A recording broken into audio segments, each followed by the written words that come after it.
आज का हमारा सब्जेक्ट है आइसोमेट्रिक को देखकर ऑर्थोग्राफिक कैसे बनाया जाता है। कल अपन ने बनाना सीखा था आइसोमेट्रिक को कि आइसोमेट्रिक किस प्रकार से बनता है।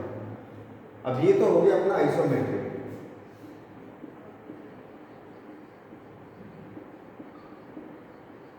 और इसके द्वारा या इसको देख के अपन बनाते हैं ऑर्थोग्राफिक।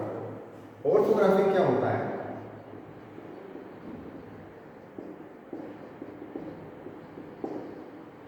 ऑर्थोग्राफिक को हिंदी में बोलते हैं लंबकोणीय।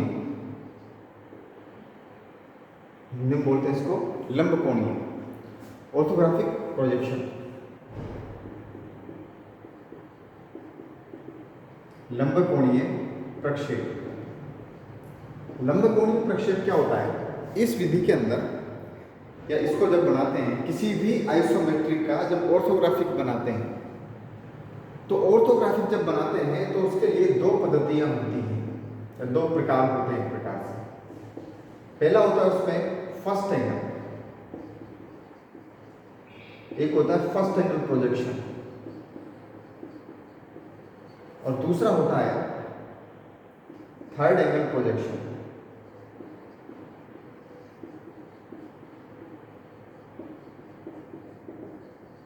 फर्स्ट एंगल प्रोजेक्शन जो होता है इसको हिंदी में बोलते हैं प्रथम कोणीय प्रक्षेप।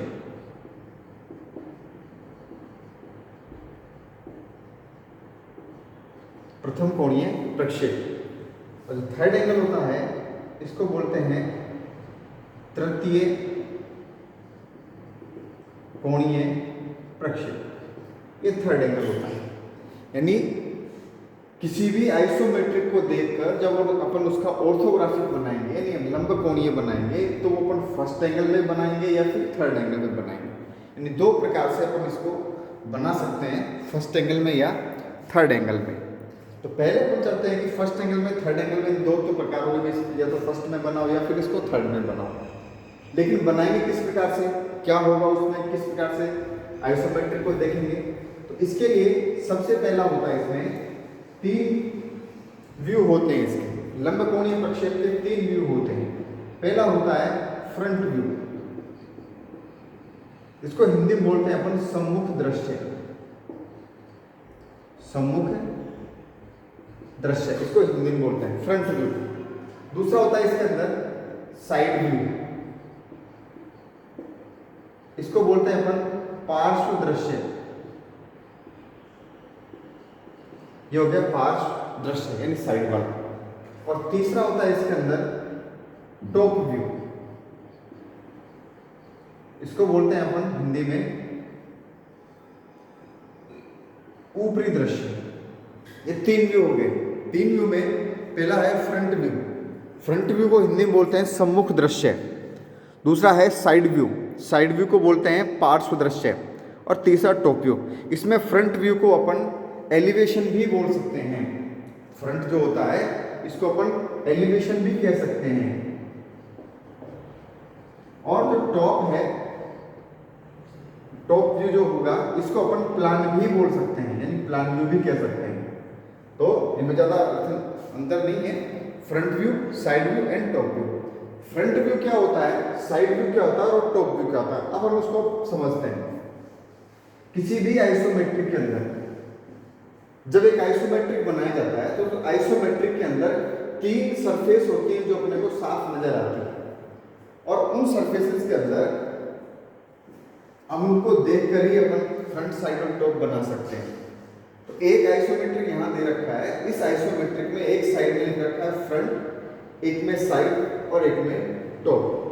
अब फ्रंट की जगह अपन एलिवेशन भी लिख सकते हैं और टॉप की जगह अपन इसमें प्लान भी डाल सकते हैं, PLAN प्लान। यानी फ्रंट व्यू हो गया, साइड हो गया और टॉप हो गया। अब इसके अंदर किस प्रकार से अपन इसको पहचानेंगे, किस प्रकार से इसको बनाना है। तो पहला इसमें फ्रंट व्यू। फ्रंट जो होता है ये वाला हिस्सा, इसमें फ्रंट का डायरेक्शन दे रखा है एरो लगा के, इसमें साइड का एरो लगा के दे रखा है। ये टॉप का, टॉप हमेशा ऊपर ही रहेगा। किसी भी ऑब्जेक्ट में टॉप जो रहेगा वो हमेशा ऊपर ही रहेगा। बाकी फ्रंट और साइड जो है वो बदल सकते हैं। इसके अंदर फ्रंट है वो इस हाथ की ओर दे रखा है और साइड इस हाथ की ओर दे रखा है। तो आइसोमेट्रिक में हो सकता है कि फ्रंट यहाँ भी आ जाए, साइड यहाँ भी आ जाए, या फिर फ्रंट यहाँ आ जाए, साइड यहाँ आ जाए, साइड आ जाए, फ्रंट यहाँ आ जाए। ये दोनों आपस में इंटरचेंज हो सकते हैं, बट प्लान जो होगा वो ऊपर ही रहेगा, वो चेंज नहीं होगा। लेकिन इस आइसोमेट्रिक के अंदर फ्रंट इसने इधर दे रखा है और साइड इसमें इधर दे रखा है। तो अब इसको किस प्रकार से बनाएंगे, बनाने का तरीका होगा वो शीट डिवाइडेशन का होगा, कैलकुलेशन का होगा।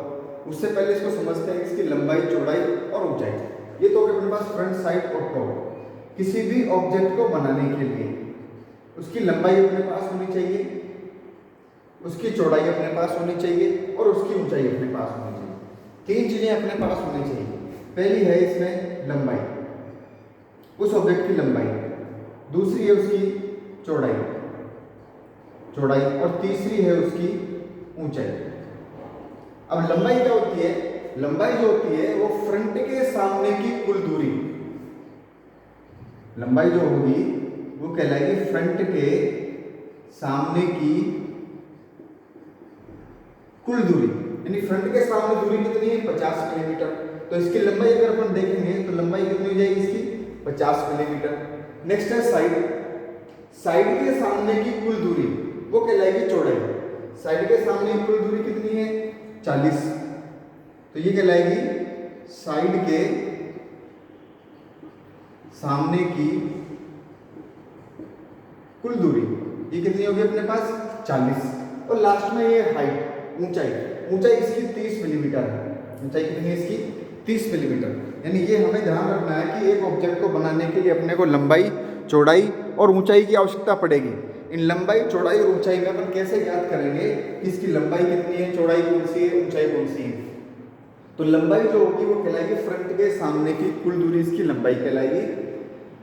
चौड़ाई कहलाएगी साइड के सामने की कुल दूरी, इसकी चौड़ाई कहलाएगी। और ऊंचाई अपने पास इसमें दे रखी है। अब दोबारा एक बार रिपीट करता हूँ। फ्रंट ये है इसका, इस फ्रंट के सामने देखो 2 जो एरो बने हैं, तीर के निशान बने हैं। इन तीर के निशान के बीच जो डायमेंशन लाइन बनी है, इस डायमेंशन लाइन के ऊपर जो माप लिखी है, यानी इस ऑब्जेक्ट की कुल जो लंबाई है वो 50 मिलीमीटर है।